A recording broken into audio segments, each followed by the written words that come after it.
वालेकुम, आप देख रहे हैं के न्यूज HD। मैं हूं हारिस अली शाह गिलानी। चलते हैं आज की अहम खबरों की तरफ। लाहौर से हमारे ब्यूरो चीफ इरफान खान की रिपोर्ट के मुताबिक Punjab union of journalist official के 2022 के इंतखाबात शिमला पहाड़ी इलेक्शन कमीशन ऑफ पाकिस्तान की जेर निगरानी मुनक्किद हुए, जिसमें एग्जेक्टिव कौंसिल सीट के उम्मीदवारों में कांटेदार मुकाबला हुआ, जिसमें 14 उम्मीदवार मद्दे मुकाबल रहे, जिसमेमें निजी चैनल के CEO मोहम्मद एहसान मुगल और deputy bureau chief Lahore Mohammad Salman ने भारी अक्सरियत से कामयाबी समेटी।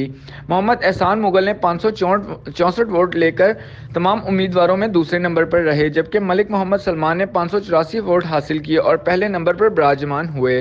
जांबाज ग्रुप के सदर हसीब शौकत ने 367 वोट हासिल किए, सदर की निश्चित पर कामयाबी समेटी। मजीद इस मौका पर मोहम्मद एहसान मुगल का कहना था, सहाफ़ी बरादरी ने हम पर जो एतमाद किया है और हमें भारी अक्सरियत से कामयाबी करवाई, इस पर हम तमाम वोटर्स और सपोर्टर्स का तहे दिल से शुक्रगुजार हैं। मजीद खबरों और अपडेट्स के लिए हमारे साथ रहिएगा। तब तक के लिए अपना ख्याल रखिएगा। अल्लाह हाफिज।